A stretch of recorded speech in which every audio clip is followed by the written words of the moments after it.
বাবার সাথে কৃষিকাজ শেষ করে বাড়িতে এসে দেখি অনেক মানুষ আমাদের এখানে। দেখি আমাদের গ্রামের মেম্বারও আছে। আমি মনে মনে চিন্তা করছি কি ব্যাপার, এত মানুষ এখানে কেন? আমি বললাম ঈশা, এই ঈশা। ঈশা বলল কি হয়েছে ভাইয়া? আমি বললাম এইদিকে আয় তো। ঈশা বলল কি হয়েছে? আমি বললাম আমাদের বাড়িতে এত মানুষ কেন?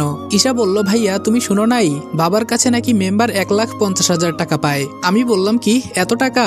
ঈশা বলল হুম ভাইয়া। আমি বুঝতেছি না এত টাকা কিভাবে।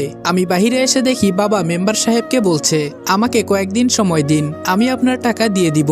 মেম্বার বলল কোনো সময় দেওয়া যাবে না, কালকের ভেতরে আমার টাকা চাই।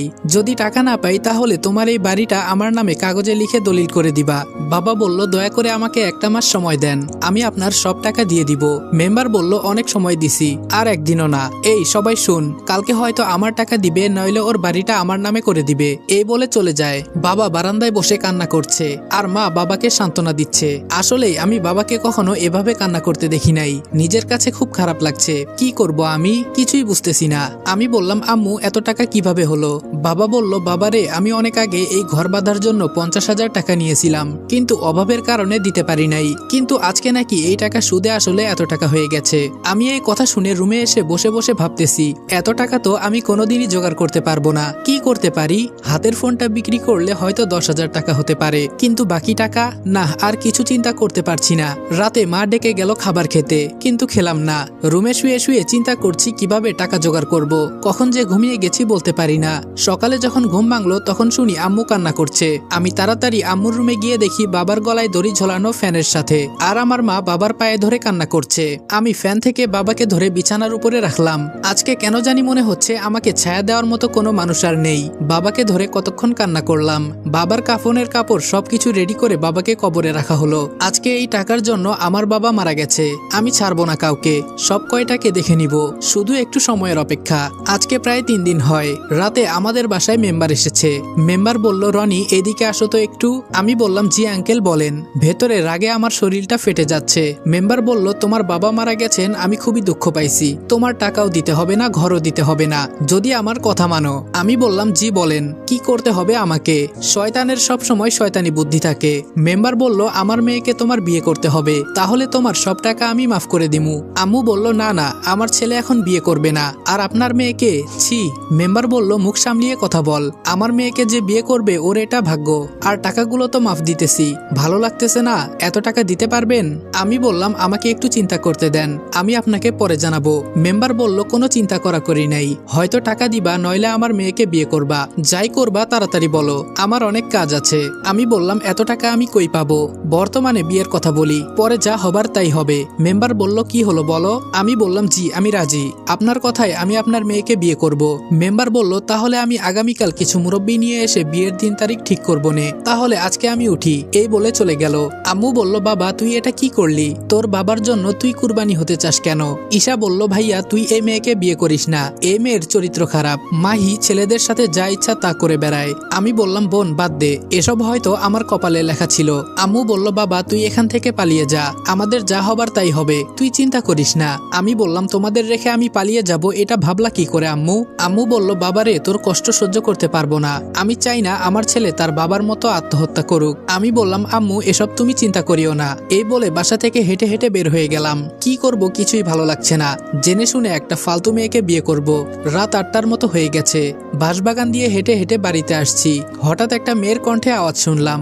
শুনেই বোঝা যাচ্ছে এখানে যে কুকাম হচ্ছে। আমি ফোনের লাইটটা বাড়িয়ে দিয়ে বললাম কে ওখানে? ওরা তাড়াতাড়ি কাপড় পরে আমার সামনে এসে বলল কি গো আমার জামাই, তুমি এখানে? আমি বললাম এই নষ্টা মেয়ে, তুই আমাকে জামাই বলবি না। মেয়েটা হলো মাহি, মেম্বারের মেয়ে। রাসেল বলল ধুর ভাইয়া, 2 দিন পর এই জিনিস তো তুমি ব্যবহার করবা, আর একটু পরে আইতা, তবে সমস্যা নেই, বাড়িতে গিয়ে কাজ সেরে ফেলবো। আমি বললাম ছি, তোর মতো মেয়ের কোনো ইজ্জত নাই, শেষে কিনা চাচাতো ভাইয়ের সাথে। মাহি বলল কয়েকদিন পর তো তোমার বাসায় চলে যাব, পরে তো আর ওদের মজা দিতে পারবো না, তাই একটু বেশি করে দিচ্ছি। কেন তোমারও লাগবে নাকি? আমি বললাম দূর হ আমার সামনে থেকে। রাগে আমার শরীর কাঁপছে। জোরে জোরে হাঁটতে লাগলাম। কি করব কিছুই বুঝতেছি না। ঈশা ঠিকই বলেছিল, মাহি খারাপ একটা মেয়ে, যার সাথে ইচ্ছে তার সাথেই। ছি। বাসায় আসার পর রুমে এসে শুয়ে আছি। ঈশা বলল ভাইয়া ঘুমিয়ে গেছো? আমি বললাম না আয়। ঈশা বলল ভাইয়া তুই মাহিকে বিয়ে করিস না, ও একটা খারাপ মেয়ে, আমার কথা বিশ্বাস কর ভাই। আমি বললাম আমিও আজকে ওই সামনের বাঁশবাগানে ওর চাচাতো ভাইয়ের সাথে পাইছি, তুই সত্যি বলেছিলি। কি করব বল, এত টাকা তো আমি দিতে পারবো না। ঈশা বলল ভাইয়া তুই কিছু একটা কর। আমি বললাম কান্না করিস না, আমি দেখতেছি কি করা যায়। ঈশা বলল ভাইয়া আমি কি কলেজে ভর্তি হব না? আমি বললাম হবি তো, তুই চিন্তা করিস না, আর কয়েকটা দিন যাক, পরে আমি দেখতেছি। আম্মু বলল কি রে তোরা খেতে আয়। ঈশা বলল চল ভাইয়া মা ডাকছে। আমি বললাম আমি খাবো না রে, মনটা আজকে বেশি ভালো না। ঈশা বলল চল বলছি, আমি তোরে খাইয়ে দিব। আমি বললাম না রে বোন, খাবো না। ঈশা বলল না গেলে মার খাবি, চল বলছি। ঈশা আমাকে ধরে নিয়ে খাইয়ে দিতে লাগলো। আসলেই একটা বোন থাকা মানে ভালোবাসার কোনো শেষ নেই। আম্মু হেসে বলল দেখো ভাই বোনের কি ভালোবাসা। ঈশা বলল আম্মু আসো আজকে তোমাকেও খাইয়ে দেই। আম্মু বলল না মা তোরা খা। খাওয়া দাওয়া শেষ করে রুমে গিয়ে ঘুমিয়ে পড়লাম। সকালে মেম্বার কিছু মুরব্বি আর মিষ্টি নিয়ে এলো। মাহি আর আমার বিয়ের দিন তারিখ ঠিক করে মুরব্বিরা চলে গেল। মেম্বার শুধু একা বসে আছে, আর আমি দেখতে পাচ্ছি ঈশা কান্না করছে। কি করব, আমার তো আর কেউ নেই যে আমাকে টাকা দিয়ে সাহায্য করবে, কেউ যে নেই আমার পাশে। মেম্বার বলল রনি তোমাকে একটা কথা বলাই হলো না। আমি বললাম জি আঙ্কেল বলেন। মেম্বার বলল আঙ্কেল না বাবা বলে ডাকবা। আমি বললাম জি কি বলবেন বলেন। মেম্বার বলল বিয়ের পর তোমাকে ঘর জামাই থাকতে হবে, এইটা আমার মেয়ে বলেছে, ও নাকি আমাকে ছাড়া থাকতে পারবে না। আমি বললাম আপনাকে ছাড়া থাকতে পারবে না নাকি ডেট করা বয়ফ্রেন্ড ছাড়া থাকতে পারবে না তা খুব ভালো করেই বুঝতে পারছি। তাছাড়া ছেড়ে দেওয়া গরু তো কখনো বাদা ঘাস খেতে চাইবে না, ওদের তো সাতঘাটের পানি না খাইলে হবে না। ছি, এখন মনটা চাইতেছে বাবার মতো আমি সত্যি সত্যি গলায় দড়ি দিয়ে আত্মহত্যা করি। একে তো আমি যদি ঘর জামাই থাকি তো ও সারাদিন ওর চাচাতো ভাইয়ের সাথে, এজন্য মনে হয় না আর কিছুই চিন্তা করতে পারছি না। মেম্বার বলল কি চিন্তা করো জামাই? আমি মনে মনে বললাম তোর মেয়েকে বিয়ে করলে তো জামাই বলবি। মেম্বার এবার একটু জোরেই ডাক দিল। আমি বললাম জি কিছু বললেন? মেম্বার বলল তাহলে তুমি ঘর জামাই থাকতে রাজি তো? আমি বললাম না আমি পারবো না, আমার আম্মু আর ছোট বোনের কি হবে আমি চলে গেলে। মেম্বার বলল যদি কিছু না মনে করো আরেকটা কথা বলবো। আমি বললাম জি বলেন। মেম্বার বলল তোমার মা আর তোমার বোনকে যদি চাও তাহলে আমি বিয়ে করতে রাজি আছি, দুজনকেই একসাথে বিয়ে করব, তাহলে সবাই একসাথে থাকা হবে। আমি সাথে সাথে মেম্বারকে বিশ্রী ভাষায় গালি দিয়ে বললাম তোর সাহস তো কম না আমার মা আর বোনকে নিয়ে উল্টাপাল্টা কথা বলিস। বারান্দায় ছিল লম্বা একটা বাঁশ, ওইটা দিয়ে উড়াধুরা মারতে লাগলাম, ফলে মেম্বারের মাথা দিয়ে রক্ত পড়ছে। শরীরের সব জায়গায় পিটাতে লাগলাম। আম্মু আর ঈশা আমাকে ধরে। ঈশা বলল ভাই ছেড়ে দে। আমি বললাম ছাড় আমাকে, কত বড় কলিজা শালার, আমার মাকে বিয়ে করবি, আয় আজকে দেখাই। মেম্বার ঘর থেকে বেরিয়ে বলে তোরে আমি দেখে নিব, এই কথাটা মনে রাখিস। আমি বললাম আম্মু আমাকে ছাড়ো তো, শালাকে আজকে মেরে ফেলবো। ঈশা বলল ভাইয়া শান্ত হ। আমি বললাম কিভাবে শান্ত হব বল, আজকে আমার কেউ নাই দেখে কি কথা বলে গেল তোদের নিয়ে, এই বলে কান্না করতে লাগলাম। আম্মু বলল বাবা কান্না করিস না, ও একটা খারাপ মানুষ, তাই বলে কি আমাদেরও খারাপ হতে হবে? আমি বললাম ও কি কথা বলে গেল আম্মু? আম্মু বলল বাবা তুই একটু শান্ত হ, বিকালে আমাদের বাড়িতে অনেকে এসেছে, আমি নাকি মেম্বারকে বিনা কারণে মেরেছি, মুরব্বীরা আমার বিচার করবে।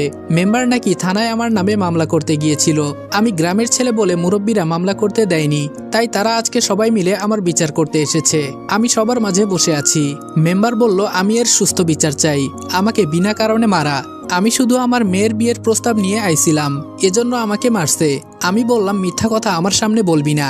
মুরব্বী বলল তোমার সাহস তো কম না, একে তো আমাদের গ্রামের মেম্বারকে মেরেছো, আবার আমাদের সামনে বেয়াদবের মতো কথা বলো। মেম্বারকে সবাই মিলে অনুমতি দেওয়া হলো তার ইচ্ছা মতো আমাকে জুতা দিয়ে মারবে, মেম্বারও তাই করলো। আমি শুধু মুখ বুজে সহ্য করছি, জানি এখন যদি বলি মেম্বার আমার মা বোনের সাথে খারাপ ব্যবহার করেছে তাহলে কেউই আমার কথা বিশ্বাস করবে না। আমাকে মারতে মারতে মেম্বার হাঁপিয়ে গেছে, শেষে বলল কালের ভেতরে আমার টাকা দিবি, কই থেকে দিবি এটা বলতে পারবো না, আর আমার মেয়ের সাথে তোর বিয়ে তো দূরের কথা, তোর মুখটাও দেখতে চাই না আমি, বলে সবাই চলে গেল। আম্মু আর ঈশা কান্না করছে। আম্মু বলল গরিবের কেউ নাই রে বাবা, বিনা কারণে তোরে মেরে চলে গেল। আমি বললাম আম্মু আমরা আর এই গ্রামে থাকবো না, এভাবে চললে সবাই আমাদের অপমান করবে। ঈশা বলল ভাইয়া আমাদেরকে অনেক বড় হতে হবে। আম্মু বলল তাহলে তুই এখন কি করতে চাস? আমি বললাম আমাদের এখান থেকে পালিয়ে যেতে হবে, আমার ভাবতেও খুব কষ্ট হয় মা, নিজের গ্রাম ছেড়ে পালিয়ে যেতে হবে, তাও আবার মা বোনকে নিয়ে। আম্মু বলল এইটা ছাড়া আমাদের কাছে আর কোনো উপায় নেই। ঈশা বলল ভাইয়া তাহলে মেম্বারের টাকা দিবি না? আমি বললাম দিব, তবে আগে আমি নিজে প্রতিষ্ঠিত হয়ে নেই। ঈশা বলল কিন্তু আমরা কই যাব? আমি বললাম শহরে যাব, তোর যত দরকারি কাগজপত্র আছে সবগুলো রেডি করে রাখ। ঈশা বলল ঠিক আছে ভাইয়া। ফোনটা বের করে রাত 11টার 3টা টিকিট কাটলাম। দেখতে দেখতে প্রায় 10টার মতো বেজে গেল, আর আমাদের